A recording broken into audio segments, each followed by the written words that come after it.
Good morning, everybody. Thanks for joining us this morning. I would like to describe what we are launching today for the first time as a European team in banking risk and regulatory advisory. So we were introducing for the first time the concept of the Risk and Regulatory Week. So what we're planning to do is launch a series of webinars. So we're going to have a webinar for each one of the day of this week. And what we're planning to do is to bring 21 subject matter experts from 7 countries.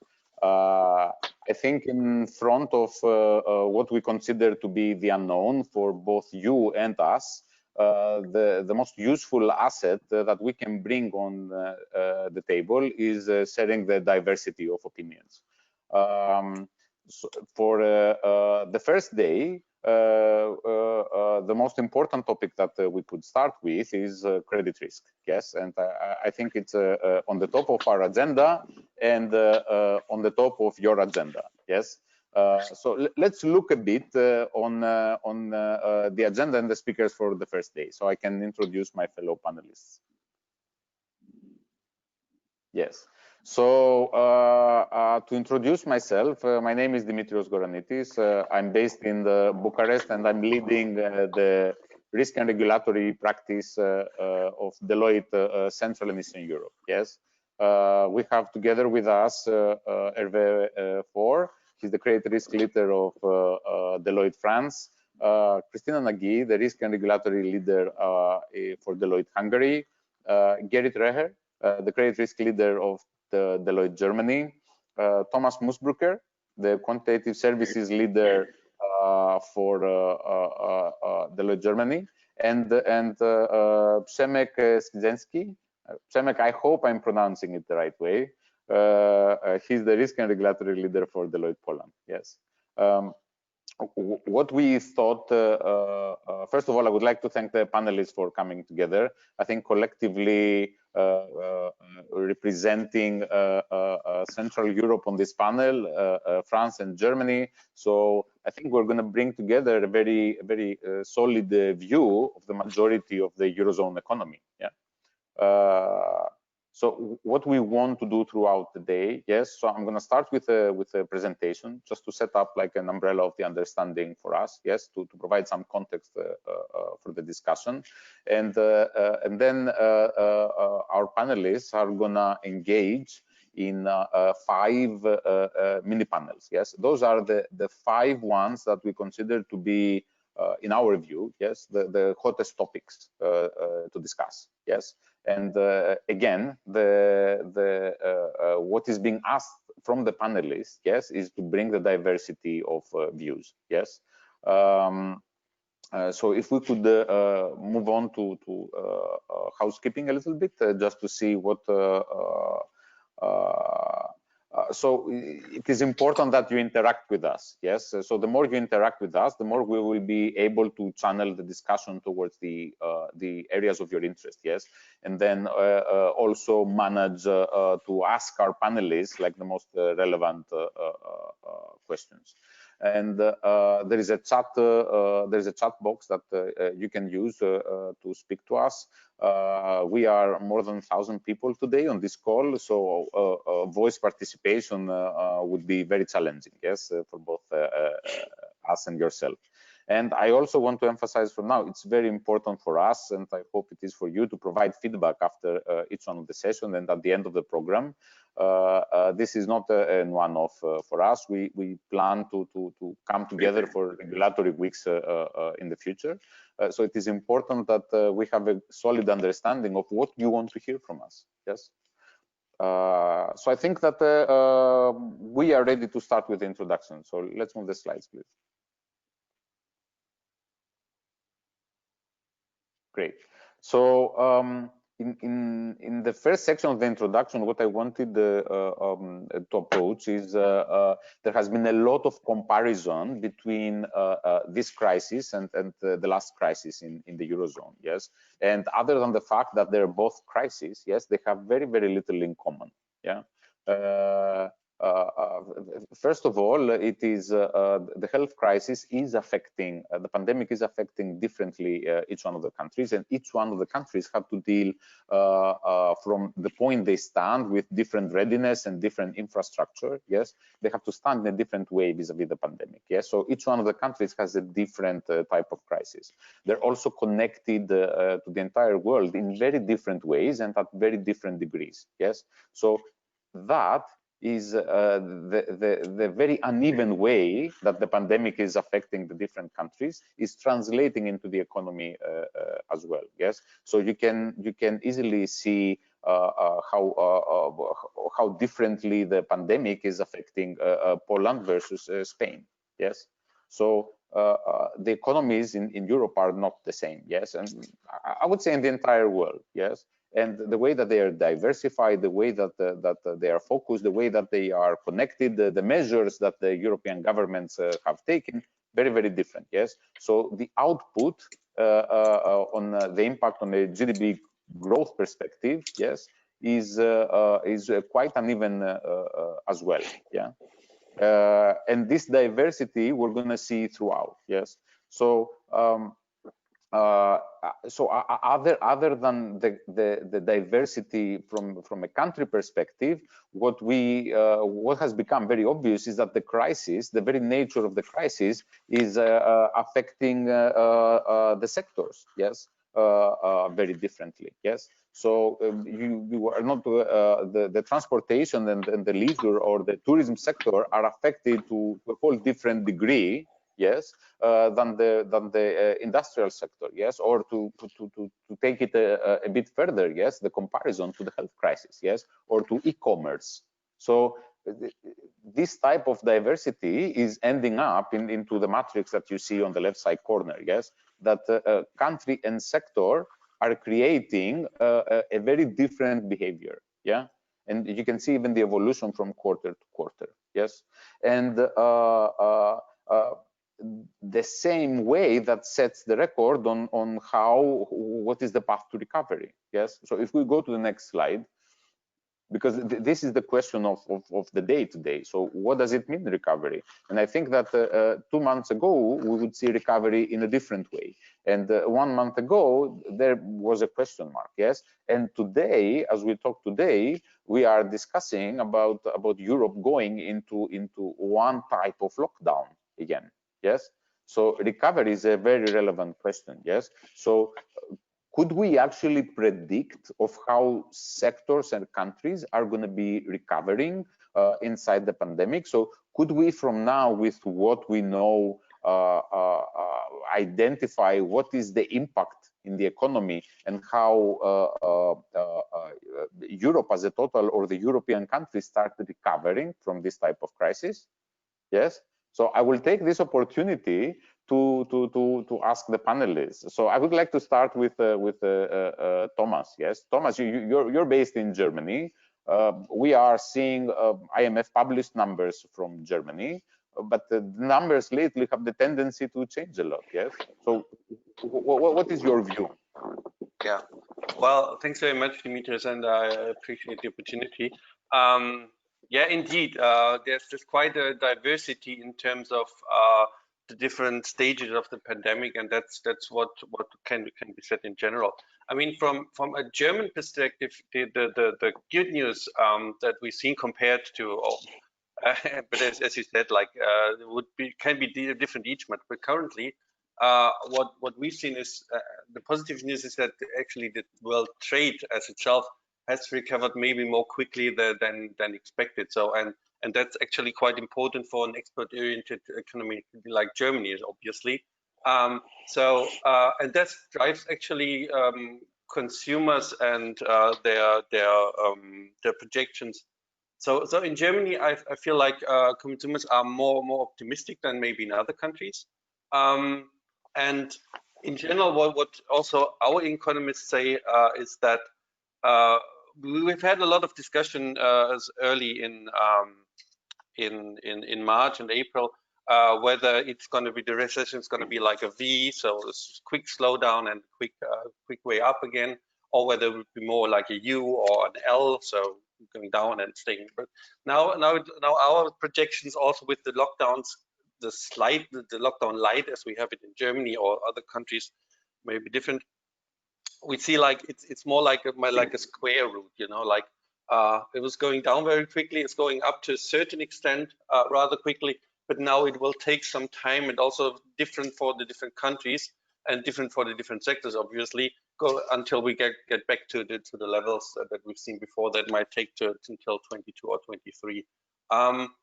In general, that's what we see here in Germany. Mm-hmm. Hervé, you are in Paris, yes? Are we ready to speak about recovery? Do we know enough? Hi, Dean, thanks. Well, I would not say that. I would say that we are more or less in the same situation Thomas described. We are already in France in this second lockdown that has been activated a little bit than 1 month ago. We are strongly expecting a partial lightening, let's say, of the lockdown measures in the beginning of December, but that doesn't seem so certain at that moment. And to just add a few things about what Thomas said, I would say that this square root or V shape or whatever for shape the recovery can take, in fact, it depends on how much the intrinsic business will be touched by the crisis, and that's something which is particularly brand new regarding this crisis, is that we are not on an economic crisis that will impact various types of enterprises and then people. We are in the reverse.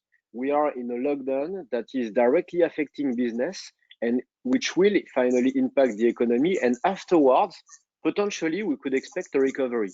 So at the moment, we are in this particular momentum in which the direct impact on the business is still not yet materialized. It started, but it's not yet materialized. It's also the effect of moratoria and so on. And we need to wait until the end of that to have some expectations, some forecasts on the way we can recover. And we are in this situation in France. Okay. And then Przemek, you're coming from Warsaw, Poland, leading I would say, the economies of Central and Eastern Europe, yeah? But a very different economy, very differently structured, yes, and very differently impacted. So what is the perspective? I would say, you know, it's maybe different economy, but the, let's say, comments and issues are the same. So I would say that the uncertainty is one of the biggest questions and biggest challenge we currently have. So basically, no one really knows how much the economy was hurt. And this is like something we expect to, let's say, to see in the next upcoming months, when the moratoria expires, when they will be, you know, prolonged or not. I would say that in general, the outlook is pretty positive, but the big question is who will survive and to which extent some sectors were hit. Can they, you know, really survive till the moment we will go out of the pandemic, and how to manage this, how to, let's say, trial period, which become to be a pretty long. And I also agree with Hervé, you know, we do not see in the books currently how much every sector, every bank was hit. And this uncertainty is the biggest issue, because if we know the impact, I believe everyone can, you know, manage it.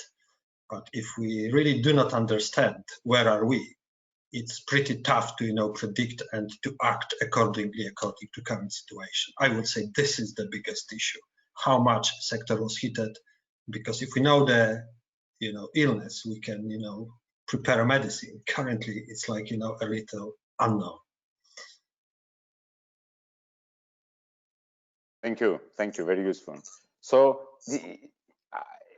I think what we were all expecting since the beginning of the crisis, other than how governments reacted, was to see how the regulators have reacted. Yes. So if we go to the next slide, there was initially a response from the EBA and the ECB that came almost as a reflex to the crisis, yes. And we established moratoria. There was an informal suspension of large supervisory exercises, yes. But there was not very tangible guidance to the banks as to how to handle it. And I think that in the way that the banks didn't know how to handle it, the regulator also didn't know how to handle it, because we didn't know what that is and what could be its duration. So the initial reflex from the regulator was, can the banks operate in a lockdown environment? Yes, it was more of an operational approach. Yeah. But going further and maturing in this crisis, if we change the slide, please, again, I think that the stance of the regulator became that although, at least the messages that we're getting from them is that although there was some temporary relief to the banking sector, yes, in terms of deadlines to the regulation or intensity of the supervisory action, the regulator started appreciating that there needs action to be taken. Yeah, and I don't see they decided on not to extend the moratoria any further. Yes, so they urged the banks to identify the quantity of the impact. Yes, so there has been a lot of senior officials coming from both the regulator, the supranational regulator, and the nationals one. Yes, urging the banks to quantify and recognize the impact. Yes, and and they also indicated that the methodology of how they calculated the impact, yes, or the models that they used to calculate provisions in the past are not applicable anymore, yes, which has potentially led to some gray area, yes, of how the banks need to respond when it comes to I would say the most popular question of these days, yes, how do I provision? Yeah. So I would like to ask Hervé. Hervé, you have an EMEA role in coordinating credit risk for Deloitte. Yeah, so you potentially have I would say, a higher level view, yes, of bank across the European region. So do we know how the banks are provisioning right now? Is there a uniform way?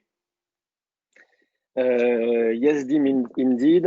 We have some numbers that comes after that, and we'll have some illustration of that.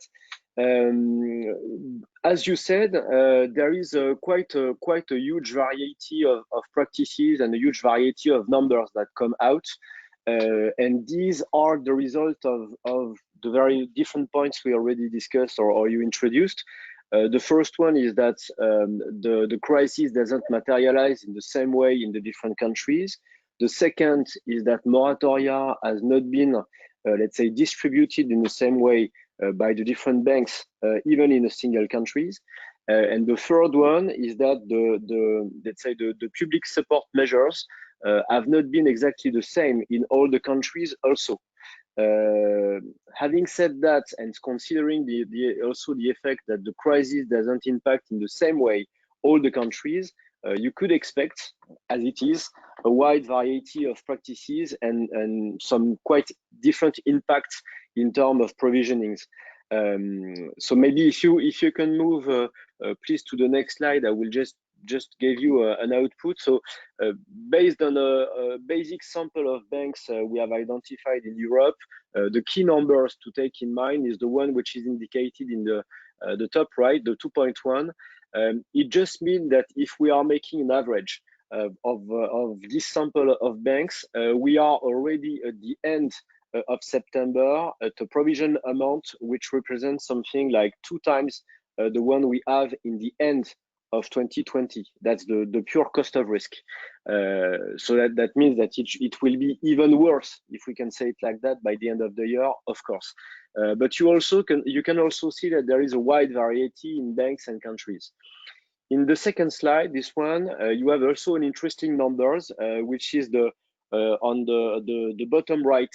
You can see that between the Q2 and the Q3, let's say the add-on in terms of provision has represent something like 60% less than what has been integrated in provision in Q2. Which is interesting because it was the period covered between the end of June and the end of September. So July and August, lockdown we were not still in lockdown period, and the activity was expecting to recover progressively. So that numbers doesn't reflect the current situation, which is the Q4, by the way, and we can expect some. Let's say some material addition in terms of cost of risk by the end of the year. But again, the situation is not comparable in the different countries. The EBA has published very recently, because it was last Friday, a very interesting paper, a very interesting report on the crisis and its impacts. And you will see that, by the way, the impact in terms of provisioning, in terms of stage 2, in terms of impact in RWA is really not the same between the different countries. And one of the key points is the fact that public guarantee scheme have really not been the same in the different countries, and that the duration of moratoria is already very different from one country to another. And as long as we are both in this uncertainty we described before, but also in this very heterogeneous situation in terms of moratoria and public guarantee scheme, we will still have this kind of huge differences, which might be a kind of nightmare, I would say, for the regulator who really like benchmarks and will be in a tough situation. The most popular question, do we have a number yet? At some point, there was a lot of press. Sorry, there was a lot of press that the European banks will need to recognize 800 billion in provisions. Yes, and so that was very early in the crisis. Yes, are these numbers realistic? So, do we have a view, or is all speculating for now? Well, I lost my crystal ball, so I will not give you the right number, of course. No, what is really sure is that, of course, all the real cost of risk is not really materialized today, both because this effect of temporary measures we described, but also because banks, even if banks have tended to be quite prudent in the very beginning of the lockdown period, we can see that this prudence is progressively limited, I would say. There are also other types of constraints or measures that have to be taken into account. And for example, in France, we know that we have some elections, presidential elections that are coming in the next years. And there is a huge incentive for the French government to avoid observing and materializing what can be expected as an NPL wall in the very short-term period. So that was the reason why France has deployed very huge public guarantee schemes for the SMEs and enterprises, and it's the, I mean, I don't know if it's the best or the worst case, but indeed we are the leader in the European countries on that kind of practice. And of course, the effect is just a temporary one. At one moment, we need to pay. So the question is when it will materialize, both in terms of default and both in terms of impact on the economy. The situation is different. Thank you. So I think there are a lot of questions in this area, and then Gary organizes a panel with all of you. Yes, how do we treat IFRS 9? Yes, and Gerrit, I think it's IFRS 9 is not even mature enough. Yes, it hasn't been uniform in the European sector. So now we're talking about also an uneven impact on something that was uneven to start with. Yeah. Yes. So indeed, it's as a modeler, it's a challenging time, interesting. but of course, so it's quite serious. So you have this all these models, all the banks to some extent still before COVID experimenting a lot on sensitivities, and now seeing yeah, a lot of movements in these models they hadn't expected, and might not be totally right. And so there's there is and will be a lot of discussion about that we will have later on. And yes, so now it's already the slide on definition of default, also starting next January latest. So together with the end of moratoria or not, so some countries now tend to extend moratorias. Yeah, so the modeler would say it's interesting times, so but it's more challenging, of course. Yeah? So Yeah. how we'll deal with it. So for Germany, this new definition of default is not that big issue, because it's quite similar to the old German default definition. But we know that for other countries, it's much bigger difference also. So Yeah. So another game changer. So I think that we spend a lot of time, and it's a very challenging period. Yes, how to identify provisions, how to measure provisions, what we do for the next 3 months, what we do for the next 6 months. Yes, but there are already messages from the supervisors that they're thinking a lot beyond this. Yes, now we exit the moratoria, they're thinking about NPLs, and it was SSMs Andrea and Ria who said that. There is a scenario that the ECB is working on that to some extent predicts like an impact of 1.4 trillion in new NPLs. Yes, and this is something that has been like as an identified impact. Yes, has been very comparable to the last crisis, yes, exceeding like the impact of the last crisis. And there has been already, even from the head of the Single Resolution Board, there has been a lot of urgency for the banks to deal with the NPLs, to predict how their loan books are gonna evolve, because they need a clear strategy, yes, in some cases to avoid resolution. So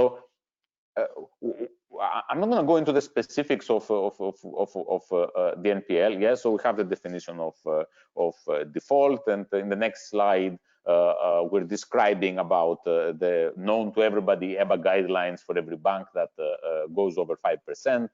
Nothing new in that perspective as well. And in the next slide, we have the loan origination guidelines that are adding pressure to all of this, yes, which are coming again into force in May. And at the end, what I wanted to touch on the next slide is that the difference between the last crisis is that in this one, yes, in the regulatory environment of this one, it is very expensive for a bank to retain, yes, the NPLs on its balance sheet. So we have a worsening economic situation. Yes, we have a regulatory framework that is stricter and becomes even more strict. Yeah, as time goes by in recognizing NPL. Yes, and then we have the banks. Yes. That some of them have cleaned up the balance sheet vis-a-vis the last financial crisis, but not all of them. Yes, so we had an improvement, if you want, in NPL rates and capital from the last crisis. Yes, but there are still legacy NPL portfolios from the last crisis. Yes, so I know we're going to be having a mini panel on this later today, but I would like to ask Christina for a first reaction to this. So is this a realistic concern? We see both the SSM and the SRB urging the banks, but are the banks thinking about it, or are they too shocked from what happens in the short term? I think it's definitely true that if you ask banks about the NPL percentage increases, they do tend to give a smaller number than investors or regulators do. So I think, you know, there is some divergence in views. And also we spoke about differences between the different geographies. You know, if you go to the Eastern Europe, you know, you have more existing NPL stock at the beginning of the COVID crisis. So, you know, that threshold is much lower than others. So I think, yes, banks are thinking about it, but overall, you know, there's a very important thing in this COVID loss emergence and the regulatory framework, which is, you know, the timing of the losses and, you know, the expectation of stakeholders. So yes, banks are better capitalized than ever, but we don't know where we are in that curve, you know, that Thomas and you have described. So, you know, banks obviously want to book, you know, provisions for the losses, but they don't want to book everything too early. But they don't want to fall into the opposite trap either. So I think there's this very delicate timing activity going on to book the right amount at the right time without sort of excessive volatility. And then we're going to come back to that as well, that there's a business side to managing the NPLs with restructurings and workouts and so on.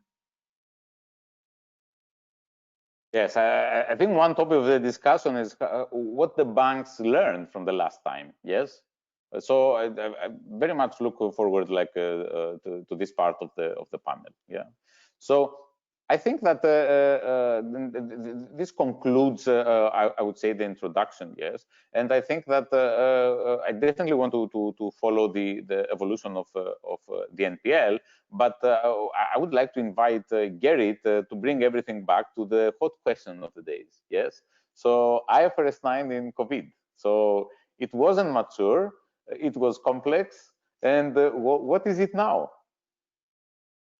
Yeah. So thanks, Dimitrios. Yeah, maybe it would be a good idea to hand over some interaction to the audience. So we prepared a polling question, and hopefully we can start this now. So I don't know. Perfect. So as you can see, so what are you expecting? So how do you see the potential implications for impairments? So at the moment, so interesting. So it's mixed in Germany and English for me. I don't know if it depends on my language. So do we see further increase? Impairments remain the same, decreasing? What's your opinion? So I think what we're doing is we're leaving some time for the audience to select, yes, and then we are presenting the results of this, yes. Okay, perfect. Yes. So hopefully, so nearly most of the more than 700, 800 people are have been able to answer the question now already. So perfect. Oh, we already see it. Yeah. So yeah. So what can we see? A clear B model distribution, the statistic I wanted to say. So of course, most of us are expecting in the as the second wave currently, at least in health numbers, is exponentially increasing. So we also expecting an impact on impairments and on industry. Also, there's not a full lockdown yet.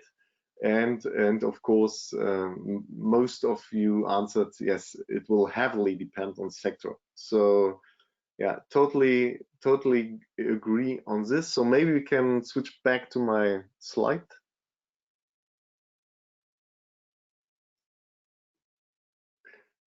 Yeah, so I'm not sure how many of you are hardcore accountants or risk consultants in the audience.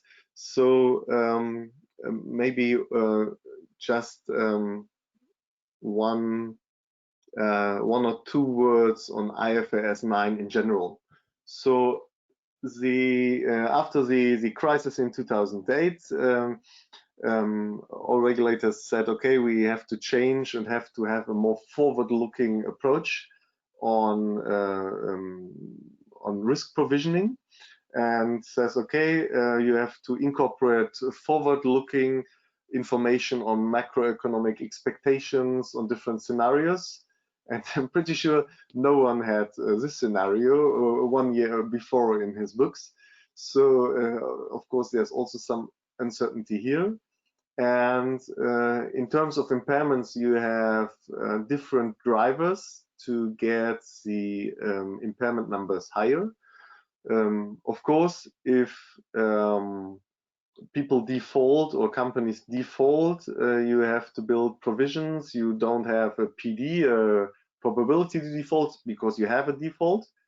That is a bit prevented by this moratoriums, and so you don't see a huge increase in default yet. The other two drivers are the forward-looking outlook. So you have to look at macroeconomic numbers, outlooks, and how they have impact on your book. So you have your stage 1 book, your good book, your stage 2 that are those that are a bit more in trouble, and stage 3 that are those already in default. So, and of course, as macroeconomic outlooks at the moment are very, very uncertain, yes, you have a variety of sensitivities, and one of the major challenges is these models have been built with macroeconomic data of the last 6 to 15 years. And now you see some drastic numbers on specific macroeconomic indicators, so like GDP, and you already saw some massive decrease in GDP, but forward-looking, you're expecting some very high increase in GDPs only because you are a very low level. So you are, but nobody would say, hey, we are in very good times and expecting below the average impairments. So all the banks have to challenge their models at the moment, have to look, okay, is that plausible? Is that economically intuitive what was happening here, and how to incorporate this into our models? So there we have this massive uncertainty on macroeconomic and macroeconomic scenarios. Of course, you now can make a broad range of how everything will go. You can say, hey, we have a vaccine, everything will be fine within March. Yeah, and of course you could say, yeah, this will last really, really long, and we have a very long square root, and the realizations of all these numbers, as Hervé mentioned several times. That's the interesting point. So at the moment we only have the impairments, we don't have the realized losses, and there's a massive uncertainty how this will materialize. And so the third driver of impairment is the so-called stage transfer. So if a client has a significant increase in credit risk, you have to move him from stage 1 to stage 2. And so that's our point 4 on the slide. So the stage transfer definitions had been technically made up different in different banks, and are now differently reacting. So we have banks who are nearly relying on their 12-month ratings as a best estimator. those ratings haven't moved yet, or only a little bit, because they rely on the balance sheet data from 2019 and you only have some overrulings. So that's a major challenge and a driver of differences between different banks. Yeah. So so that's the IFRS 9 overall drivers.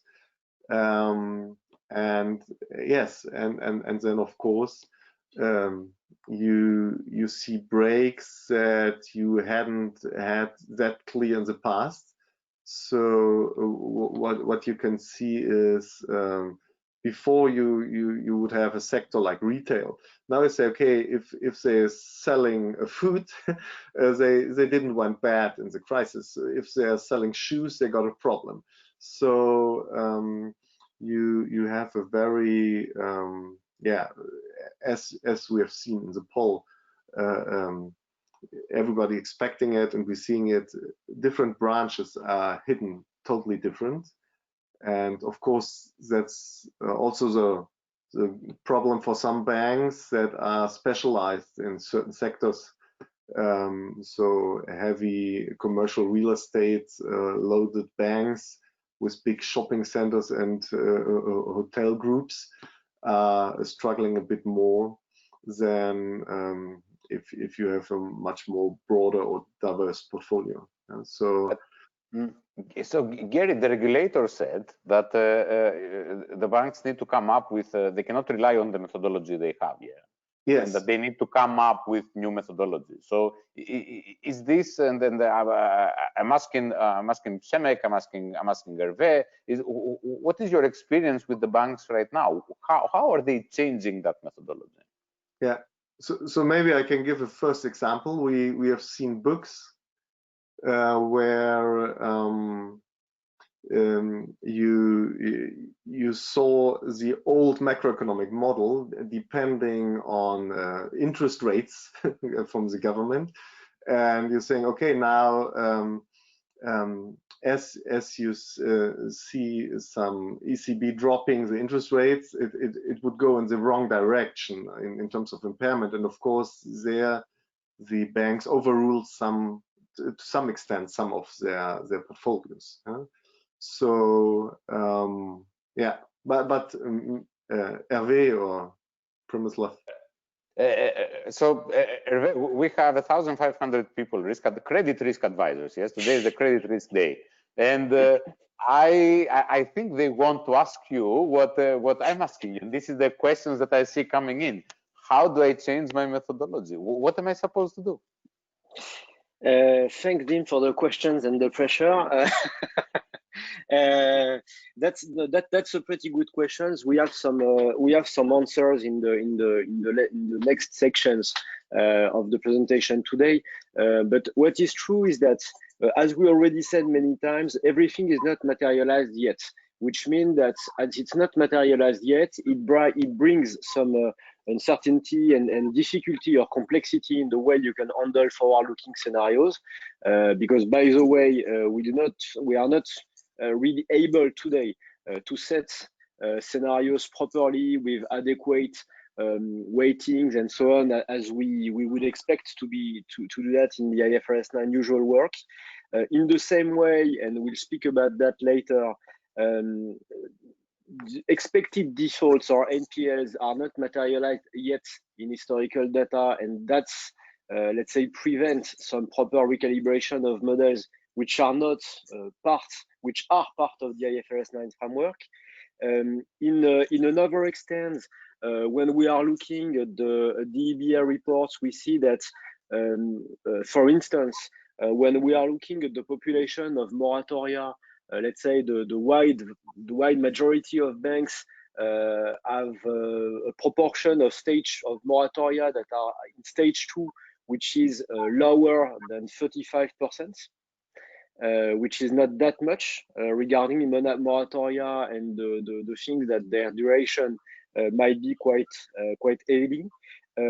I would say that what we are seeing in the IFRS 9 frameworks today is that there is an expectation both for regulators, the industry, market by itself, to have some, let's say, some practical sense in the way IFRS 9 is measured. As long as we cannot rely properly on models, we have to rely on something else, and something else is at least what we can observe today already, and what is the expectation of banks on their clients' behavior and the direct impact into their credit quality. That's also an expectation of the regulator, and they have insisted a lot since the very beginning of the lockdown period in March on the fact that banks should put attention on that and should assess by themselves in what extent their clients are at risk or not to support some potential transition in stage 2 or even in default. And so what we are expecting in terms of IFRS 9 framework is to have something which reflects the observation, that can be monitored over time, and that would finally be reconciled with forward-looking scenarios on a more long-term time horizon. That's what we could expect. And then, Przemek, Poland is not a Euro country, yes? So the messages are not coming from the ECB, they're coming from a local regulator. Is there a difference in behavior of the Polish banks? How are they reacting to this crisis? How they quantify? You know, I don't think we are detached from Eurozone. We have our own regulator, but he's, let's say, trying to do, I believe, the same things that Eurozone countries and then ECB and follow it. Definitely we are doing, let's say, or we are trying to do a few things by our own, but I will say that in general, issues are the same. The regulator is trying, you know, to protect and to keep market in similar approach. So there is a lot of pressure and a lot of work spent on finding solutions and finding approaches that will be used in a unified manner across market. And this is very important. On the other hand, we have like banking groups that belongs to Eurozone. So I expect we'll use similar solutions, but definitely, you know, doing it in right time is a kind of issue we have.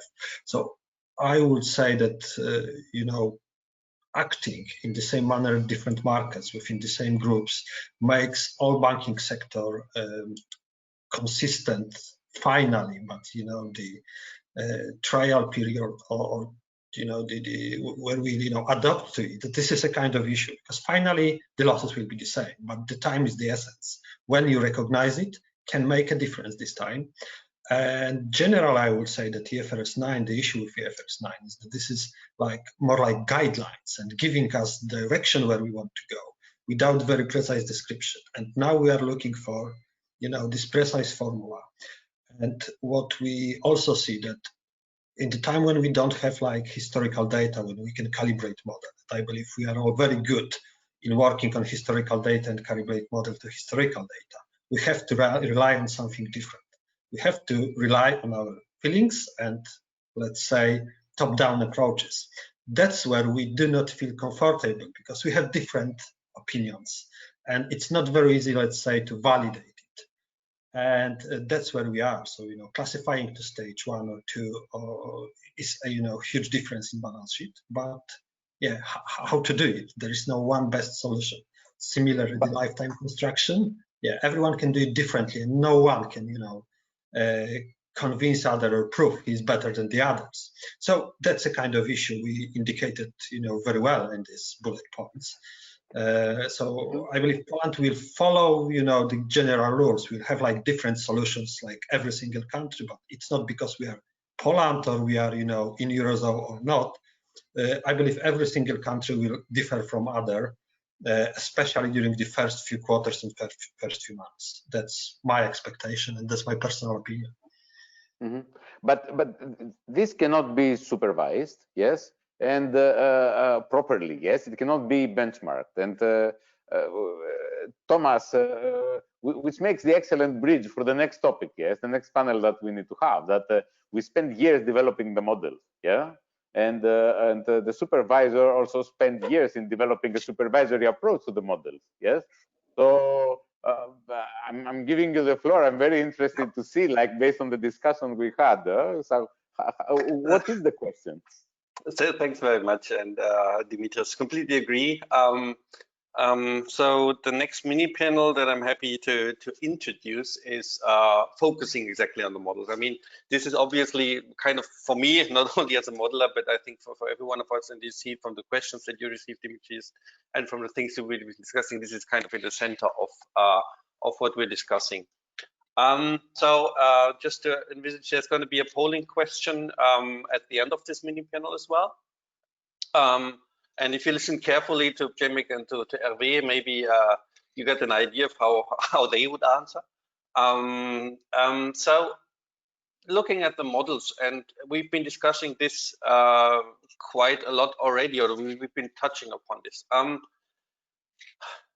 Maybe starting with the upper right hand side on these factors that we see. Well, the obvious change is people. And it's exactly what Jimslav said. Like, there's now a difference in that historical data is much less able to forecast the future than in normal times. So it's much more about expert opinions and really, I think you said like gut feelings or something like that, Jimslav. But it's more like you have to really look into starting with sectors and geographies and see. And Jim, you mentioned it, like obviously there's some sectors that are less impacted, like online shopping, telecommunications, or pharmaceuticals. And you have sectors that are obviously more impacted, like the obvious ones like travel, transportation, tourism, and stuff. But, and this sometimes reminds me of the last crisis that we had in 2008 when it started with the so-called subprime crisis, when securitizations and everything that was around subprime or say residential mortgage securitizations was considered at risk in the beginning. So maybe a little excursus to 2008. At the time, it felt like whenever you have a certain type of asset, it was bad. You know, like today you would say if you have something that is tourism, it's probably hit by the crisis, and probably you're right. But we see clients and we advise clients to dig a little bit deeper, because that's also what we saw in 2008. And then you saw like, okay, it may be subprime in the US and it might be definitely hit by the crisis, but there are some certain aspects, and the smart guys at the time, they were looking a bit deeper and saying, well, what regions are infected in what way, and how can we see differences even in those in this one sector? And you can see differences. So this not only looking at sectors, but also looking at subsectors and at individual customers, because they might be part of a sector that is hit. But if you look at the financial and the business, financial data and the business model, you might see difference. And also in terms, and this brings us to the next topic in terms of the data, right, on the lower hand right hand side. Where should I start? Well, it starts with the questions we've been discussing. There have been EBA reports, but we've seen clients to start, well, having the first challenge in terms of, can I identify what is a default or forbearance measure taken based on COVID-19, and which forbearance measure would have been taken anyway, even if there was no COVID-19 crisis. So that's where you have to start with. I mean, we as modelers, and it's been touched upon before, if there's not enough data, if there's not the right data, it's hard to model, and the uncertainty is only decreased if you look at maybe new types of data, so the transaction data that I mentioned, and especially since everything is lagging so much, all the indicators that we see, and all the uncertainties, if you look at the forecasts of GDP. I mean, I mentioned the base scenario of Deloitte, but obviously the variation of the different scenarios is larger than you would typically see. But still, I think for me the challenge is to combine the expert, so the real credit expert, the business experts, with the data experts and the idea to see what kind of data do I need to collect today, so that once and Hervé was mentioning it, once we have the opportunity to backtest on our scenarios, that I at least, or to redevelop models, that I at least have the data foundation and the right data to do that. So maybe that's on the right hand side of this slide.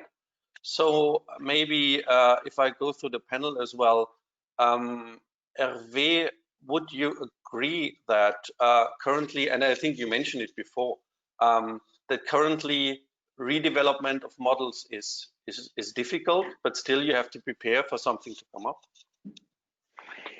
Yeah, sure. I mean, at least if I take the example of France and the current situation we've seen, by the way, we have a variety of approach that has been developed by French bank at the approach of the end of year. Some have decided to backtest and recalibrate their models. And they are observing some, let's say, counterintuitive effects, such as a decrease of PDs during the crisis, which is logical because we have seen a lower number of defaults because of moratoria, by the way. But then they have made the backtesting to, let's say, as a kind of observable indication, an observable information to assess the level of the crisis and the direct impact on their portfolio. And they have decided or not to recalibrate their model. And then that means that they have to put an additional layer of provisions based on an expert basis, on sectorial information and so on, to have this kind of compensation plus the prudence margin, if we can call it like that, that go with that. We have another approach from banks that have decided to postpone their backtesting and thus recalibration of IFRS 9 models in 2021. We don't know exactly when, by the way. I don't know if it would be before the end of March, the end of June, or so on. There is this expectation of the definition of default that has to be put in place and models redeveloped when we are under the IRB frameworks. That is a clear expectation of the ABA, and there is no doubt on the fact that it has to be done. Which means that banks will recalibrate their models in that objectives. We'll have to define in what extent the IFRS 9 framework should still capitalize on that or not, and that's really an open question, because we need to have some accurate numbers in terms of provisions, and we need to know what we can do with that. So there is this variety of approach. I would say that in my opinion, there is no good choice or bad choice. I mean, there is what we can do today. Each approach has its own bias. If you do not recalibrate, you are living in a kind of global uncertainty, using some estimates that you know are not appropriate to the current period. If you are recalibrating, so you have, in theory, appropriate model regarding the current context, but you know that they are not reflecting the reality because there is a lack of observable data. So by the way, I would say that choice 1 or 2, and with or without recalibration, is something which is always a matter of discussions. And in any case, at least for provisioning usage, we need some additional measures to take into account the fact that models are not, let's say, reflecting properly the reality. Yep, fully agree. And maybe this brings us to the bottom left of this slide, manual overrides, right? So whenever the models do not work correctly, you have to do something, which then on the other hand is also challenged by the regulators, and you have to provide evidence to what you're doing there. And I understand from, at least from the ECB, that they are, besides being interested in the numbers, they are very interested, and they're asking us as well, what reasons do we see for diverging? I mean, everybody is aware that currently it's very difficult to do projections on the impairments and to base them on hard facts. But still, to see why there's so much divergence, where it comes from, is probably the most interesting part. And Hervé, you mentioned a very interesting point as well in terms of new definition of default, and maybe Dimitrios, I may add a little advertisement for tomorrow, because it's going to be on Basel IV. And I think this is the challenge that the modelers are currently in. I mean, we have had the targeted review of internal models from the ECB. We are having various EBA guidelines that need to be implemented on the credit risk model, and we have Basel IV coming up. So, and I understand tomorrow there's going to be a much more focus on the regulatory side. But I think there's a large intersection to what we're discussing here, because the crisis is coming right at the point where the redevelopment of the models is there anyway, Dimitri. So maybe if you want to add something to the linkage of that. I have a question. So Hervé said I put him on the spot in the last panel. So I think I should put you on the spot as well. Yes. So the right model seems to be a moving target. Yes. So I like the diversity of the views, but assuming I'm the chief risk officer of a medium-sized bank, I come to you and to this panel in front of me, yes, the panel of experts, and I say, what should I do? So what is a plan? What is the advice? Or what is the experience? What are other banks doing in the geographies? Yes. Yeah. Well, at least for Germany, I can say, and I think this is also how I understand France as well. But Jim and Christian are happy to add. My view is that currently it's very challenging to develop new models based on the information that you have. So you can start to collect information, you can start to collect data, but you just don't have these data are so much lagged that and basically they are overruled as Hervé said by governmental interventions, that it's very hard at this point in time to really, and that's what we see clients do actually. So really redeveloping the models is, but now I'm kind of taking the polling question in advance. But from my point of view, a full redevelopment is really hard. So currently you need to select risk drivers and identify new relations that at a later point in time you will be able to imply. But maybe that's a very good point in time to put up the polling question, Dimitrios. Yeah. Yes.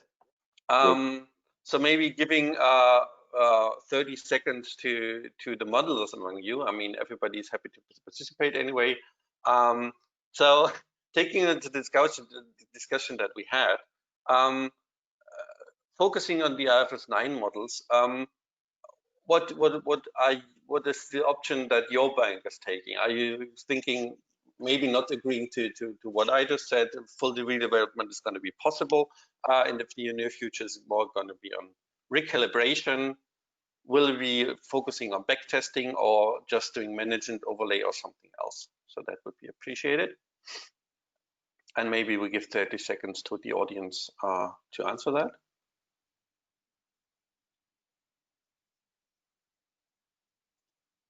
In the meantime, Thomas, before we get the results, I received a very interesting question. So someone from the audience is asking us if the data is reliable, if the data trends that we have now are reliable, or if they are contaminated specifically by the moratoria itself. Well, it's kind of probably a typical it depends answer. So obviously, I mean, it really you have some obviously the numbers if you treat them you know how to say it. If you look at the data and take into account the measures that have been taken, start with the most simple one, PDs. You mean, like if you collect PDs like you did before, you have to interpret them in a different way than you have done before the crisis. And basically the same holds for all the risk drivers as well. So you have to, try and take into account, knowing that it's not easy, that the current environment that we're having is a different one than we had at the end of 2019. But happy for any of the other participants of the middle period. Yeah, so especially in terms of macroeconomic interdependencies, so to build your macroeconomic overlay for your point-in-time adjustments, that's a challenge, yeah, because you might have some defaults at different points in time then, and yeah, so some delusion of the real default time depending on the macroeconomic variables. So yeah, it's a challenge. Yeah. It is indeed. Look, what I wanted to say that you know, you asked them, well, you know, what's our recommendation to CROs? I wouldn't recommend full redevelopment or even be very careful with calibration. I think it's a very unfair world that we live in because we seem to penalize banks for recalibrating and also for not. But I think what's maybe not on this page, but very important is sensitivity analysis and supporting management overlays with sensitivity analysis and quantitative and qualitative judgment. So I think, you know, if you ask me for the magic touch, you know, I think it's a combination of that. Great. So I don't know, so Thomas, would you like to see the results? Yes, in the meantime, if I comment a little, you know, definitely you have an issue with data that do not reflect what's going on. There is some kind of delay. Not everything is, you know, reflected in this data. But I strongly believe it doesn't let us to, you know, benefit from what we have. Even though these data do not reflect everything, they already contains information about trends, how markets respond. So we cannot build a perfect model, but we have to accept it. And we have to analyze available data in order to find and implement, embed in our models the new information we've had. So on one hand, definitely the old approach to building model is not valid any longer, but this data have a lot of information that we cannot collect in any other manner. What's happening with our portfolio? What are the trends? How much of portfolio will, you know, deteriorate in the nearest future? So as a modelers, we have a lot of work to, you know, spend on this data, dig up and find useful things. Of course, the unique time we're living now requires also the, you know, board level, or I would say, you know, top-down approach to understand what we can do and adjust a little this data to cover unexpected and what is unreflected. But we cannot forget about redevelopment, recalibration, and, you know, improving current model in order to, we simply have to do our best to, you know, get results that these models are expected to bring us. So whatever the answer is, do we believe or not, there is a lot of information we can use to improve our models. That's my comment. Thank you. Yeah, and Dimitri is really keen on seeing the results. Yeah. Okay. So I think this is much more distributed than the first polling question we had. So personally, full redevelopment, and some people do see that. It might also be for other reasons. So obviously, such a redevelopment is nothing you can decide within, at least typically for the larger banks, within a very short period of time. So that might be also due to general timelines having the majority seeing recalibration. So that's for me, that's really an interesting result. So thanks very much for that. And well, I think, Christina, it's, from my point of view, a very good time to go from measurement to management, right? So how to act on the risks. Starting the next panel. Exactly. So assuming that we can measure the risk accurately, you know, what do we do with it? That's a good question. And you know, when I was thinking about this question, I was thinking about the nervous system. You know, how does it respond to stress? And Dim, you mentioned something at the beginning, which is not on this slide, but you know, it's fight or flight or freeze. And actually the initial response both for banks and regulators has been to freeze. You know, regulators froze the regulatory framework and said, look, moratoria is exempt from automatic forbearance and staging and, you know, the distress restructuring criteria, which I think is going to be a very frequent discussion point from now on. But also banks, and that was more selective, but you know, there was some freezing in credit lines, in lending, in some more risky segments. So, you know, there were a few weeks when actually things stopped. But then, as it usually happens, the nervous system kicked in and things started moving on. So, you know, how do we see successful banks responding to the crisis? I think there's sort of three good practices that we see, and that is being proactive, thinking about restructuring programs and shaping new lending. We also see agility. And I think in this crisis, what we have to accept, and in the lending decisions as well, what we have to accept is that we don't have a crystal ball, as we said, and what banks do is going to be a bit imperfect. But there's no time to wait for all information, because by that time we're too late, at least from a management perspective, for sure. And then probably the third lesson is being more digital and automated. And you know, there's always that joke, you know, what's been the main driving force of your digitalization efforts? You know, was it risk? Was it IT? Was it business? And no, it was COVID. You know, is the answer for most banks. You know, it just sped things up a lot. But to break this down a little bit, so I think, you know, restructuring programs are definitely a fight response. And according to one of the Deloitte surveys, it's sort of 5 to 10% of debtors will probably require restructuring over the coming years, which is a large number. And, you know, this honeymoon period that we had, I mean, if we can call that a honeymoon period, I think that's a matter of taste. But you know, it's definitely over. So banks have to face the numbers, and you know, we've been flying blind. We know that for sure, and it depended on the extent of moratoria. It also depended on the extent of credit bureau information. You know, some geographies still had information to rely on, and some other geographies, I think we've been disadvantaged in Central Eastern Europe on that one. We just didn't.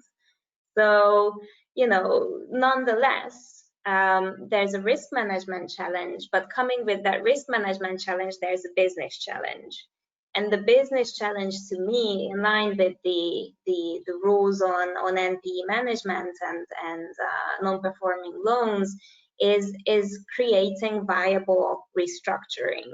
So restructuring that will not mask the problems, but will actually manage the problems. And you know, a lot of the banks I have been asking over the past few weeks about this said, look, we're planning mostly NPV neutral restructuring programs. So probably, you know, our restructured assets will go into stage 2 instead of stage 3 through a distress restructuring scenario. And you know, I think the main business question is whether the NPV neutral restructurings will be actually sufficient for clients, you know, whether it will be enough of a breathing space for them to get through this, or, you know, the problem is bigger than that.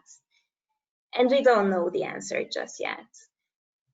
Now, the other angle was, of course, refinancing. So, you know, interest rates have been dropping or even going to negative in some geographies, which, you know, alleviated the burden on borrowers and also created opportunities for refinancing.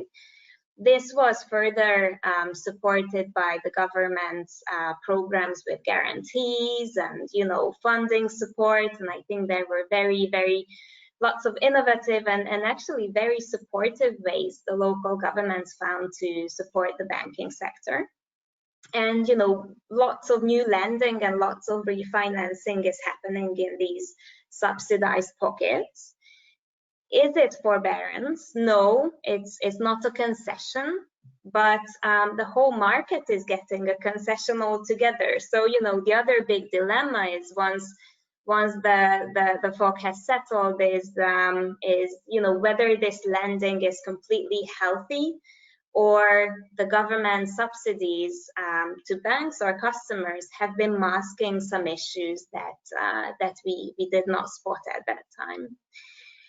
And of course, you know, there's a change in pricing components. Again, the interest rates have been affecting that. And also, you know, competitive landscape has changed for banks, and it's also changed for customers. So, you know, there's new lending, and the new lending is most active in those areas where actually the competition has improved for one reason or another under COVID. So yes, there is an overall slowdown in lending in 2020, and we think that's going to pick up in 2021, and you know, that should help us get out of this dip that we described, whatever square root or whatever shape that is. And you know, we have to get out of that in a clever way, where, you know, credit standards as close as possible measure the risk that we're taking. And then the final 2 points here, of course, is capacity and operations. So I think one of the constraints that we all saw was, you know, banks needing to redirect human resource between different channels, from new lending to monitoring.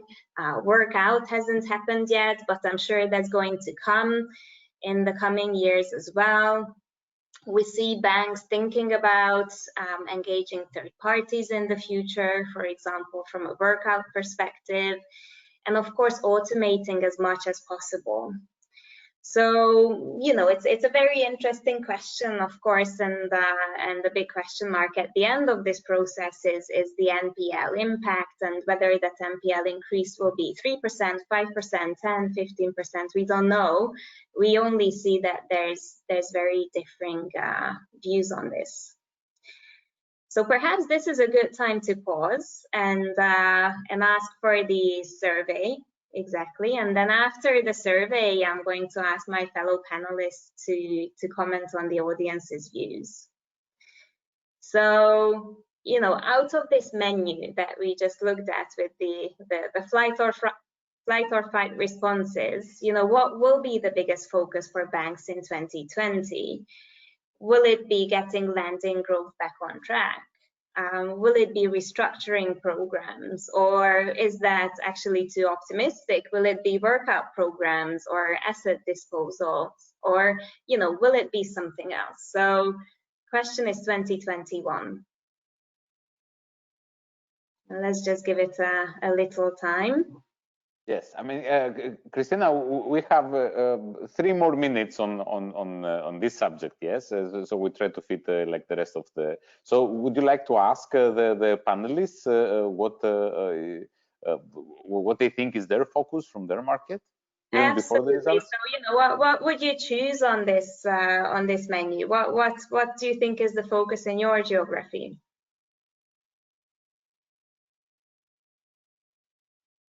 Hervé, would you like to start? Sorry, I was on mute. Yes, I think that one of the key points is that the restructuring programs is something which is, of course, very important and has been used quite widely, I would say. Whatever we are talking about enterprise, SMEs, or retail. The key thing is that restructuring, as it should always have, it should always end somewhere. And so the key question is to ensure the fact that when you are making this restructuring, you are keeping the risk in mind, and you are able to do that properly. So we had in the past a lot of, before the crisis, a lot of discussions between to make the difference between commercial restructuring and risk restructuring. Today, we are not in the same situation, of course, because we know that the vast majority of restructurings are for risk purpose. But in what extent in some extent they need to have some limitation on that, and that's also the relation with something you introduced about the loan origination. I mean, even if we are in this crisis environment, there is still this need to support clients in their developments and their financing needs. And one of the key questions is also to understand what might be the appropriate conditions to keep on lending. And that's also a related question to restructuring, in my point of view, which is one of the key points. Absolutely, and I think we can see exactly the same from the polling question. In the interest of time, Hervé, probably it's best if I hand over to you in terms of the NPL management, which is points 3 and 4 on this one, and continuing with that. Sure. Thank you.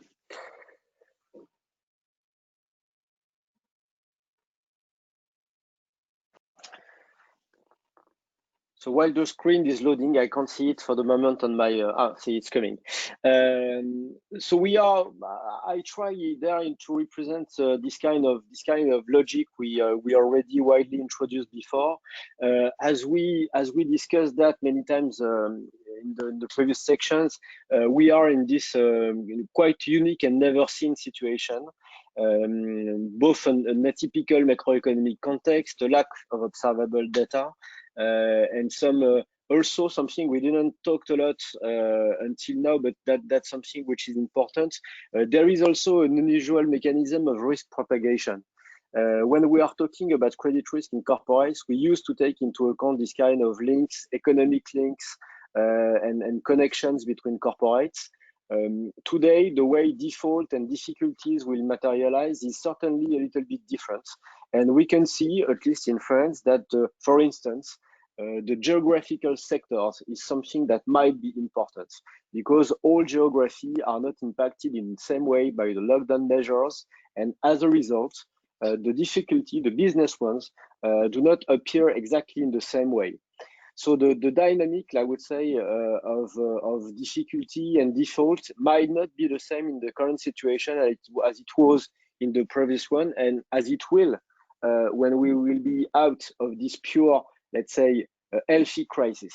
But that's something which is quite important, because when we want to deploy some appropriate management of risk, the questions of the granularity when we are talking about credit activities is always a high priority one, because you are not able to deal on an individual basis for millions of loans and millions of clients. You need to build segmentation, you need to build clusters, and you need to build them in an appropriate way regarding the management. And so understanding that mechanism of propagation and the way it will appear is something which is really a key point when we are talking about credit management, and in particular NPL management. The second one is there is also a huge uncertainty in terms of development. What I say by development, we talked a lot on the fact that the economic output is not something we can predict very easily today. But if we are moving in something which is more practical, if we are talking about pure recovery, and I don't talk only about let's say the corporate recovery by itself. Do enterprises will get better as soon as the lockdown will be out, and will they be able to come back to a healthy situation or a normal one very easily or not? But also when we are talking about NPLs, what will be the impact of the current situation on the ability of banks to recover the exposure that is still due by their clients, which are classified as NPL. And on this point of view, we also have a lot of uncertainty. When we have collaterals means that we are expecting a secondary market. Can we expect that this market will react in the same way as it was before? Potentially not. And we are not only talking about residential or about mortgage. I'm also talking about leasing, for instance. When you have automated leasings for a corporate, and this corporate doesn't go well, There is impact, of course, on its ability to consume automotive assets, but also to reimburse automotive assets. And by the way, they might have some questions on the residual value, for instance, that is related also with the credit risk and the way we will handle that point of view. If there is this uncertainty in collaterals, does that mean that in terms of strategy, the bank has to potentially update partially its strategy? Maybe the impact should be taken into account. And finally, you could not expect that it would be so easy to push someone to be cured in terms of defaulting status, because the assets will not value as it expected. So there is this uncertainty on the strategy of recovery and also on its impact, direct impact in terms of financials. Something we also talk is also the fact that the vast majority of risk analysis devices, including scores, should we talk about engagement scores, but also the way we are allocating NPLs after a first past due, for instance, these devices are quite blind today. They are blind because there is this lack of data we mentioned before, and so that means that we need to replace this kind of data we had before by another information, something else that might come directly from the clients, that might come from something else. Something else means potential extrapolation, and that was the reason why I was introducing the need to understand properly the mechanism of contagion and propagation of risk in the current context. There is also strong expectation from the regulator. We also mentioned that again before, but the regulator has been, let's say, there has been a kind of bargain in the very early period of the lockdown period. I would say that the regulator has been quite flexible in its ability to deal with the ability of banks to deal with moratoria, and tell that it doesn't need to systematically lead to a stage 2 transition or to an NPL flag. Anyway, they are still expecting that even if they are, let's say, tolerant in that way, they are expecting banks to build progressively a very good knowledge of their clients and their situation. Practically, what does it mean? It means that if you are dealing with your clients with some kind of global moratoria, why not? But in some extent, you should have this ability to collect the information directly at the source, knowing what is the status of your clients, even if they are more or less safe on a temporary basis because of this kind of measures. If you want to do that, of course, you need to prioritize your clients. Who are the clients you need to contact to gather some kind of information, to understand in what situation they are, what is their context, are they far or not far from a real default?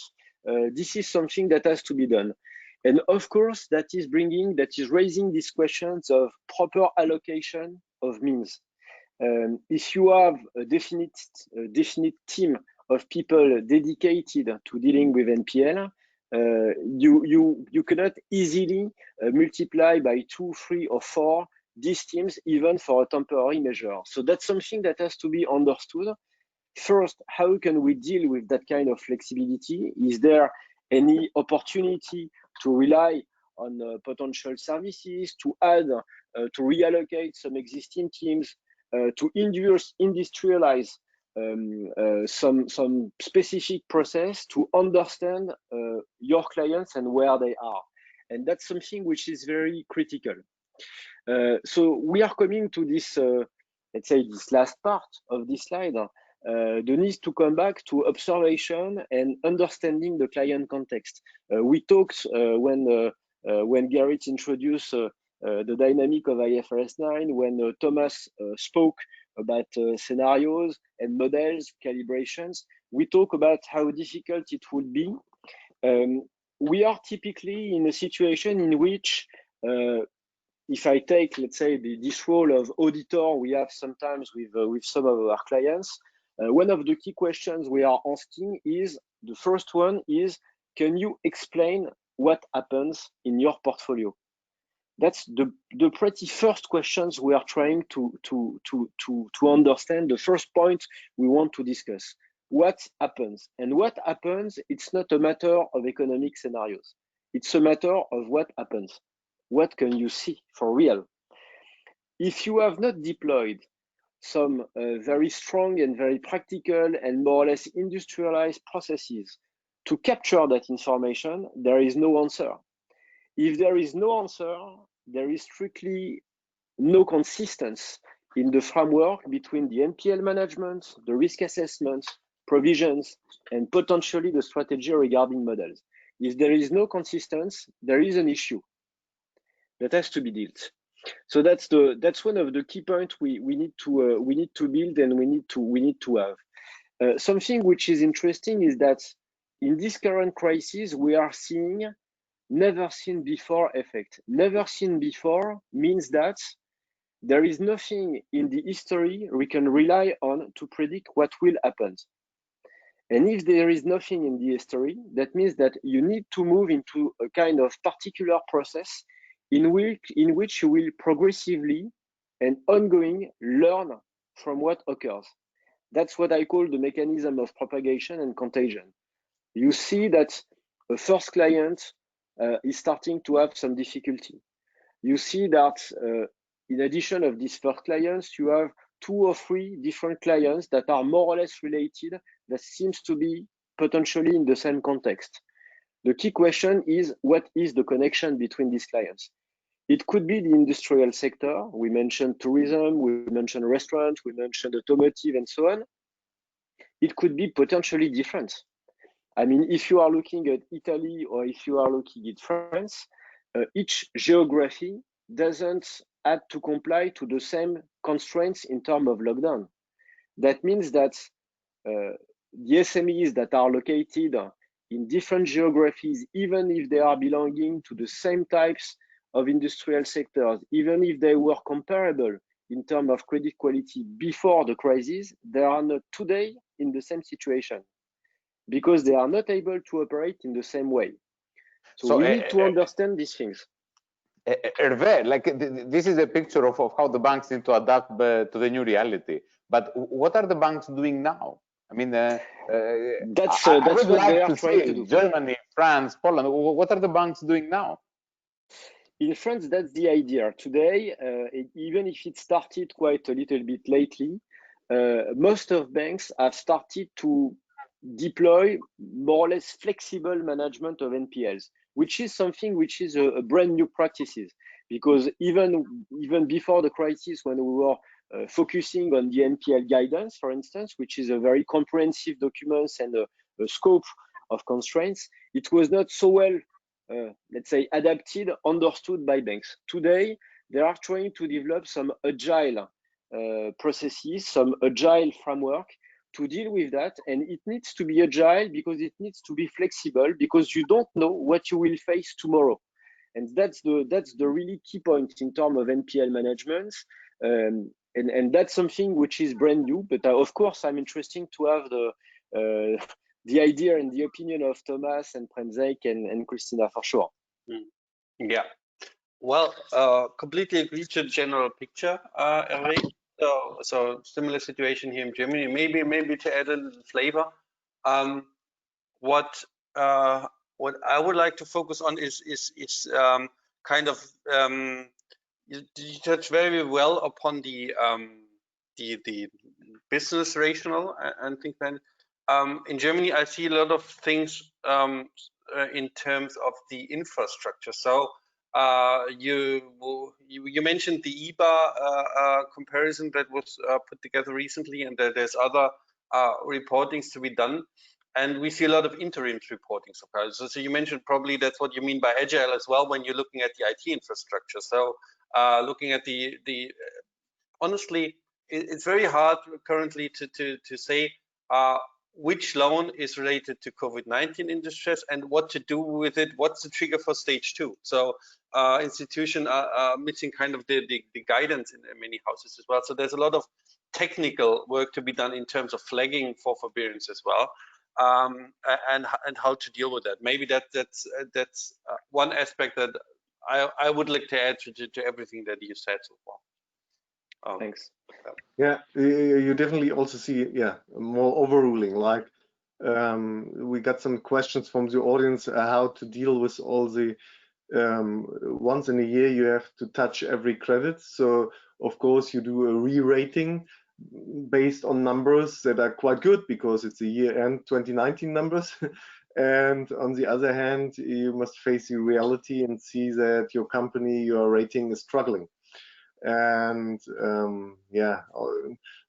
of course you don't want to overrun and go too conservative, but to go right. Yeah, and this is this agile, flexible, overruling, a bit more qualitative handling of things. Yeah, I agree with what you said, and the situation is so, let's say, unusual that I believe every single answer in the pool that we previously had is something that bank had to do. They had to deal with granting loans, they had to do with management of NPLs, and they have to also make restructuring. They have to do it. The issue is there is not enough resources to do everything we should do. So we have to make choices. So my opinion is that every single bank is making own choice and making own priorities, starting definitely from granting loans and being sure that we are granting loans currently. But we cannot forget about any single point we mentioned. We also in the situation when the NPL amount will grow, unbelievably, and to the amount that were not, expected and have seen been before. So the question is whether the previous action are the best action in the new situation, and my personal opinion is not. In some cases, the business model, the best step is to really deal with it internally. The market is not, depth enough to sell it. So again, we have a limited resources. We have to decide who should go under soft collection, and it's not the same rule we applied before. So generally, there will be a lot of changes, not only due to the new situation, but mainly also due to the limited resources. And one more thing, the agile approach is very good because the later we act, the more information we have, and we could choose the best thing. But of course, if someone will choose, the better solution before us, he will be the winner. So that's uncertainty is like a game where, we are all playing, the risk modelers, the banks, the advisors, and selecting the best choice and the best strategy is not as easy, I would say, even tougher than any ever before. So NPL stock will be growing incredibly, and how to manage it, what to do is like a new strategy, new scoring, new approach that we have to develop, taking into consideration totally different limitations and restrictions. I think there's definitely a point in the first movers advantage here. And also what we saw, I guess, is just the final thought that we saw corporates dealing with this, so banks dealing with corporate clients a lot better than retail, because I think it's so easier. So, retail, I think, is the big challenge here. Indeed. So we had normally we should see the polling questions regarding NPL management. What I would like to say, just to summarize things, and before we have the result, Premzek said something which is really interesting, is that indeed the objective is not only to understand what happens in portfolio, but also to test new kind of actions, and testing means that you are able to understand their efficiency. We are talking about NPL management, which means that it starts from the real first day past due, let's say, until the last and the late moments in the NPL, for which, for instance, you need to account for a 100% loss or deal for a transaction. Dealing with transaction will not be the same as it was before. Definitely, the secondary market can't be the same. And the expectation is not. So that's really something which is important in this agile framework and processes, to ensure the fact that you are able to identify where you have tested some particular management action and where these actions may be efficient and when they are not, to be able to adjust all that. So an interesting answer is that indeed the key point is on the dynamic monitoring. Of course, I believe we insisted a lot on that. The early detection is indeed something which is very important. And I would say that in the current context in which potentially you have a lack of information regarding the behavior of banking accounts, early detection means that you need to deploy in some extent a direct connection with your clients to move forward. Maybe I think, Dim, we should move to the next section and let Premzek introduce it. So we're coming to the session. I have a panel of very well-respected risk advisors today, but Deloitte is one of the big four audit firms. Yeah, so one of our responsibilities is to actually advise our audit teams, yes, of how they're going to deal with the audit.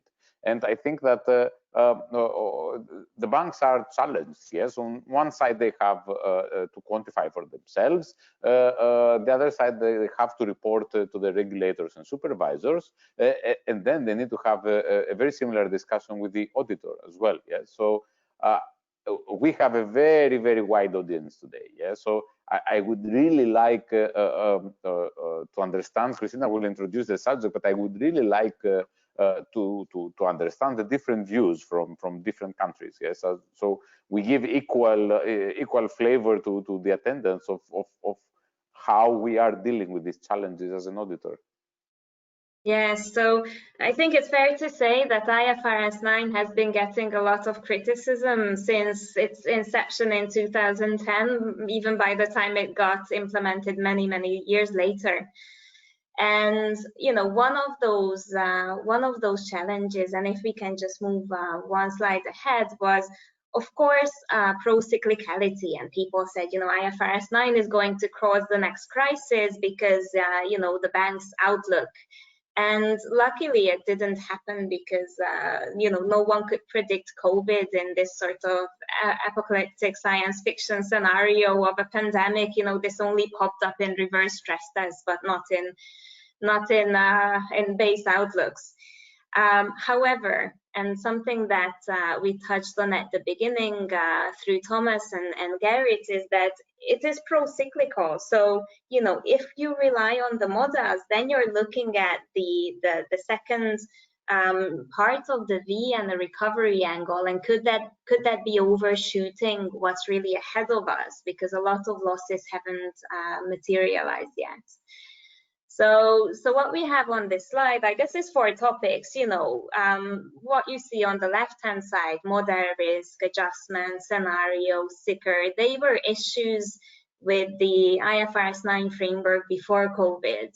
And COVID only aggravated these and probably played to the weaknesses of IFRS 9 in a sense. So, you know, as you say, Dim, us as panelists, we're both advisors and we also act as auditors. So, you know, what do you see as the biggest challenge is my question to you, and it would be really good to hear from each of you. And most importantly, how are you going to audit that challenge in a practical way? So, Thomas, can we start with you? If you come off mute. If I find the unmute button. Yeah, indeed. I think more than ever, I recall what Hervé said before when you come in, more than ever. I mean, in recent years, focusing on the models, on the quantitative side was a very important part. But personally, I think looking more at the rational and what is, you know, not focusing, knowing that it's very challenging. We talked a lot about uncertainty. We talked a lot about lagging indicators, and that modeling is a nightmare currently. So personally, I think there will be much more focus on understanding numbers and understanding the rationale and understanding why they're reasoning and what the reasoning has been because as an auditor personally, but I'm happy to have the other views from the panel. I think that there probably is a number of narratives that you might have for going either way, but you should be able to explain that. So I expect much more discussions on the qualitative and on the narrative side. Making sorts of the adjustments less opaque. And, you know, this is an area where I was really hoping we could learn from Brexit and UK banks having overlays. And Hervé, I think you said something really important before, that, you know, you should have your assumption and you should monitor these assumptions and reconcile these assumptions once, you know, the crisis ends. And, you know, with Brexit, COVID came on top. So, you know, you could never learn that from UK banks, unfortunately. But how do you see this working out in France? Yes, that's exactly what you said, and I also agree with Thomas. Of course, I think that let's say the need for rationale and the need for monitoring is particularly important today. When we are looking at the last 2 quarters, something that was really important is that, of course, because of the lack of uncertainty of scenarios and model and so on, we have seen a very huge impact of overlays and sectorial provisioning and collective provisioning and what goes around all that. There is no other way to properly deal with the current situation, in my opinion, today, than bringing some sectorial provisionings and management overlays. But was it important? It's very important to understand the rationale and how this provision will be followed up and will be monitored in the next coming quarters. And so that's really the key points. We are insisting a lot on our when discussing with our audit clients to understand not only why there is a provision on this particular sectors and this particular group of counterparties and so on, but also how they are measuring it. What are the key indicators they are taking as assumptions, and how they will be able to practically monitor these indicators. And that's really something which is important, because if you are taking an assumption saying that you believe that the probability of default, that is the direct output of your models in this particular sector, is not reflecting properly the current context, it is not high enough, that means that you have an expectation of default to occur in the next coming month, quarter, semester. And we are insisting to understand what is this expectation, for instance, in terms of expected number of default on this particular group of clients to be observed in the next month, quarters, and so on, to be able to monitor that progressively. And that's really one of the key items we are insisting a lot on. Yes, is that you know, that reasoning and that support for the judgments. And Przemek, what do you see on your side? Do you see convergence, or do you still see, you know, various different approaches? Yeah, I fully agree with, you know, what you already said. Audit work, I see it, you know, a little different in different manner, because the auditor usually have something what I call the advantage of time. So coming to audit something a few weeks later, already give you a knowledge of what's happened during these weeks, which is, you know, extremely important as of now, especially in terms of, you know, the portfolio deterioration. What I see as one of the, let's say, kind of risks that we have to imagine we can do something, but let's say we are a little maybe losing time, is the convergence of approaches across market and different geos and the group approaches. I see a lot of effort on a country basis to develop something which is good for, I don't know, Poland, France. But on the other hand, we are at the same time developing a group approach. And the group approach is used for different countries. So basically, we have to accept different models and different approaches for different countries, or we have to accept, you know, differences within one group. And that's something we can think about. I see a lot of effort on a country level, but I'm not sure, let's say, how to develop one consistent approach acceptable for different geos on the group level to, you know, bring proper result. And that's a kind of issue I believe we can still work on. Thank you. Yeah, absolutely. And Garrett, you know, we have been looking at some benchmark numbers together over the past few months, which has been very interesting. You know, do you think benchmarking can help audits? Yes, so of course everybody is keen to say, okay, nobody wants to be worse or totally away from all others. So of course it helps a bit on reassurance on your numbers, but only relying to be within the herd could also be totally wrong. Huh? So of course you have to look at your specific portfolio and your specific clients, especially when so if you have a huge retail portfolio, that is a very large number. Yes, then benchmarking is of course more important, as if you have only a very few picks of a very large corporates. So you could have the wrong ones. Yeah. So and but of course it helps a lot to see differences, explain things, and from our discussions with senior management, we see, okay, once a bank sees the benchmarking numbers also from other banks, they could sort and explain their difference in numbers to the own senior management. Yeah, so of course they could say, hey, for us, this is a kind of a peer, and this is more retail loaded, this is more mortgage loaded, and you have some explainabilities for it. And of course, for example, we have one bank that reduced impairments because there is an overall program to they got rid of a lot of non-performing loans. Yeah, so there's always a different story, and you only have to look at the average. So it can help you, but yeah, don't trust too much. If I'm with everyone else, it must be right. Huh? Yeah, so it helps you ask the right questions, but don't fall into the mistake of groupthink. Okay, this is probably a good time to ask our audience's opinions. So can we have the poll, please? So where are banks focusing their efforts for FY20? So the remaining days that we have, is it risk parameters? Is it significant increase in credit risk? I guess, you know, these are the two main sources of ECL change and increased risk costs. Or is it both?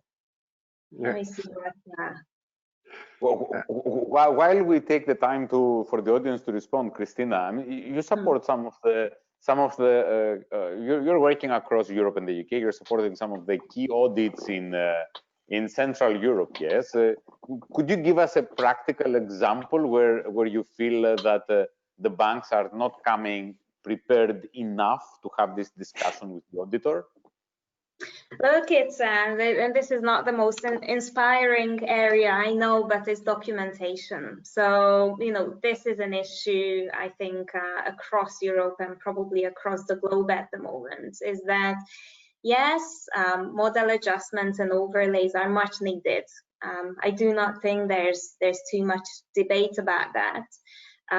But then, given that they provide a large proportion of provision increases typically, you know, they do need a very similar level of analysis and support that model numbers need. So, Dame, I think the answer to your question is definitely justification and documentation. One question I got is what is enough? Because Hervé mentioned as well that you need to come with assumptions. We need to understand what the bank does. Yes, and one of the questions, Przemek, I'm asking you is what is enough? Is the logic enough? Do you need to substantiate it with quant analysis? What is enough? Enough documentation. I'm not sure, let's say, how to correctly answer it, I would say that enough is to do your best, let's say, to analyze where are you and provide justification for the numbers you have. So if I have 1 minute, because we are approaching, let's say, the end of time, I would put it in this manner. So everywhere we have to accept some compromise, but there is really a lot of information we can use and let's say analyze and base our conclusion on it. Okay. And Christina, what were you expecting when you were asking the question? So did you, the audience responded? Yes, I'm pleased to see the response. I think throughout the year we could see that banks initially were tweaking their risk parameters or the stage transfers, and I do believe that the two need to be in sync. So I'm very pleased to see that most respondents chose the third.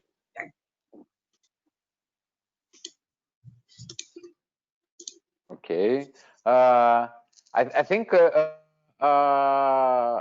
today we are just on time. Yes, so we're coming to the end of these sessions. We're receiving a lot of questions, and we're very appreciative of this. Before we have 1 minute, one question. Thomas, is to you. So has ECB started approaching banks on their NPL strategy? Do we know if this is a priority for the ECB? Has the message started going out? To my knowledge, not on a consolidated basis, but we know it for particular clients, yes.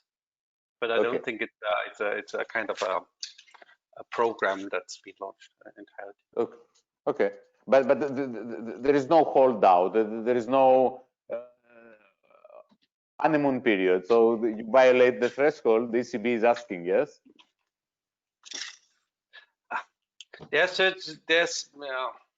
There's certain rumors about things going on, but nothing that has been.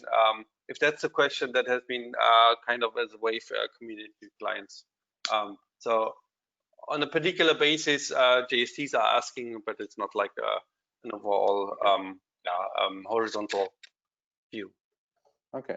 And then before we say our goodbyes, Przemek and I think everybody in the panel, would you like to say again 1 minute what is tomorrow for the Basel session? Why people should attend tomorrow?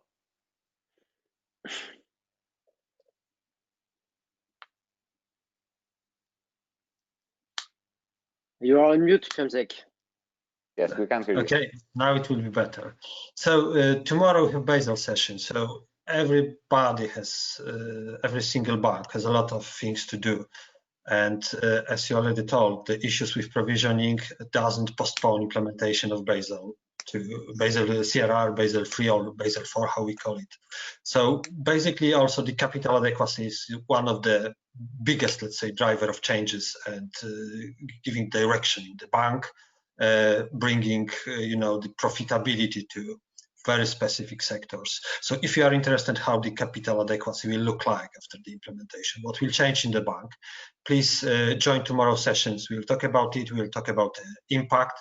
We'll also touch a little, the RegTech aspects, because we cannot forget, as we today told, the technology and, the agile approach is something that really impact every single dimension, every single topic in the bank. So join us tomorrow. We'll concentrate on Basel. New changes coming from Basel 2. We'll also ask you a question. We'll give you, we'll organize this meeting in a little different manner. We'll start from the short presentation, just, introducing and reminding us what changes are coming, what are the issues, and later we'll come back to very similar part like a roundtable question. We have also the guests from different regions. We have Dimitros, we have Erwe that will be participant. We have also Michael Kluse from Germany and Eva Winiarska who will also participate in the presentation part. So I hope to hear you tomorrow, and I hope to have as interesting meeting, at least as interesting meeting as today. Yes, thank you, Przemek. So my thanks to all the panelists. I really enjoyed today's sessions. My thanks to our audience. Colleagues, friends, and clients. it was a very impressive number of attendance, and I'm looking forward to tomorrow's session. Yes. Yeah. Thank you everybody, and have a nice afternoon. Thank you. Bye-bye. Bye-bye. Bye-bye.